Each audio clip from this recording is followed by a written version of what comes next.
ठिकाणी जे पालक उपस्थित राहिले आहेत, सातारा देशात 32 सैनिक स्कूल आहेत, त्यापैकी सातारा आणि चंद्रपूर हे महाराष्ट्रात 2 सैनिक स्कूल आहेत। त्या सैनिक स्कूलला आपला मुलगा गेला म्हणजे फक्त मिलिटरीत जातो असं सगळ्यांना वाटतं, पण तसं नाही। आज वाघमोडे साहेब त्याच शाळेत शिकलेले विद्यार्थी आहेत।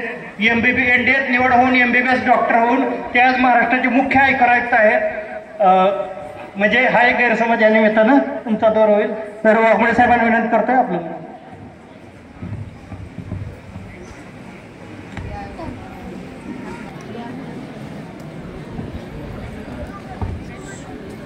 नमस्कार।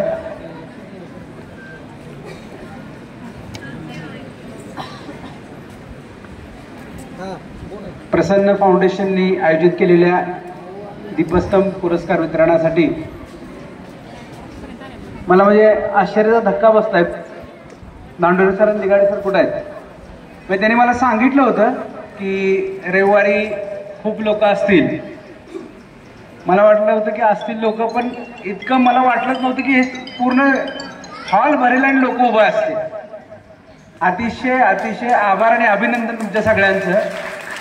रविवारच्या सकाळी तुम्ही इथं सगळे उठून आलात आणि त्याहीपेक्षा मोठं कौतुक मला सर्व विद्यार्थ्यांचं वाटतंय की ते सकाळी इतक्या लवकर आलेले आहेत आणि ह्या सरांनी घेतलेल्या परीक्षेत ते पास होऊन चांगले मार्क मिळाले आहेत आणि सत्कार घेण्यासाठी तर आलेले आहेत। त्या सर्वांचं अभिनंदन।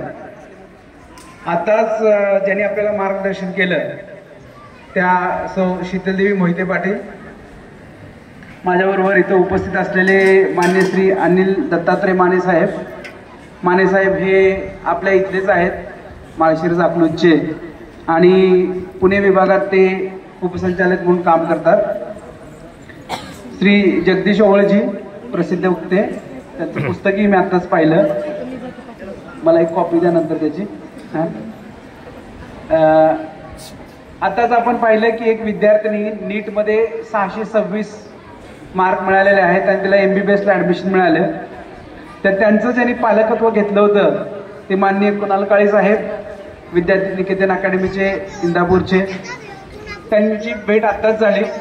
त्यांनी मला सांगितले की गेले 12-13 वर्ष ते असंख्य अशा अनेक देशी विदेशी त्यांनी काम केलेलं आहे, मल्टीनॅशनल कंपनीजमध्ये काम केलेले आहे। पण त्यांना तिथे गेल्यावर असं वाटलं की कुठंतरी आपल्या भागातील मुलांना आणि मुलींना कोचिंगमध्ये इतकं व्यवस्थित कोचिंग मिळत नाहीत आणि त्यामुळे आपल्या भागातली मुलं किंवा मुली IITला किंवा मेडिकलला लागत नाहीत आणि त्यासाठी त्यांनी हा आता विद्यानिकेतन अकॅडमी सुरू केलेली आहे।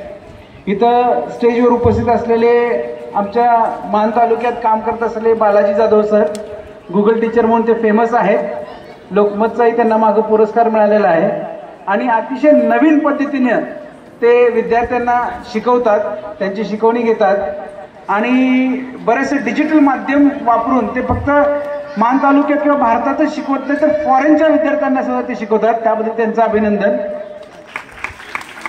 इथं उपस्थित असलेले आमच्या गावचे बनगरवाडीचे सरपंच विक्रम शिंगाडे, ॲडव्होकेट वैशाली करे, इथं उपस्थित असलेले श्री मनोज राऊत साहेब, श्री बाळासाहेब माने, पांडुरंग नलवडे, मनीष गायकवाड, आणि सर्वात महत्त्वाचं म्हणजे ज्यांच्यामुळं हा समारंभ सोहळा इथं होतोय ते श्री नवनाथ दांडोरे आणि श्री सुनील लिगाडे, त्यांचे कुटुंबीय, मॅडम दांडोरे, त्यांचे आई वडील, सासू सासरे।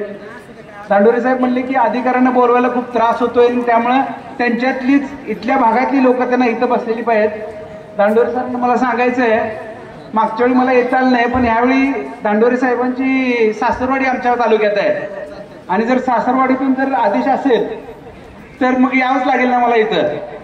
उमाकांत तर मागच लागला होता, उमाकांत यांचे मेहुणे आहेत की साहेब आलंच पाहिजे या कार्यक्रमाला, आणि मला विशेष यायचं होतं कारण मागच्या वेळी मी ज्यावेळी पाहिलं की त्यांनी एक मोठा प्रश्नसंच असा तयार केलेला आहे सैनिक स्कूलच्या ॲडमिशनसाठी, तो बघून मला खूप बरं वाटलं की असा प्रश्नसंच मराठीमध्ये कुठंच अवेलेबल नव्हता आणि तो त्यांनी तयार केला आणि मला सांगतात की 5000 कॉपीज त्याच्या विकल्या गेल्या। त्यामुळे हे चांगलं असं म्हणजे रिसोर्स आहे मुलांना अभ्यास करण्यासाठी. त्याचबरोबर आता दिसते की नवोदयसाठी असंच त्यांनी नवरा बायकोनी मिळून तयार केलंय, तर तेही खूप फायदेशीर होईल. आज इथं विशेषतः मला आनंद होतो की खूप सारे पालक आहेत, त्यामुळे माझं जे मार्गदर्शन असणार आहे ते फक्त पालकांसाठी असणार आहे, कारण मुलं तर अजून लहान आहेत. तर आता मी सुरुवात जी करतोय ती इथून करतोय की इथं समजा प्रसन्न फाउंडेशन आहे किंवा एक दोन कोचिंग क्लास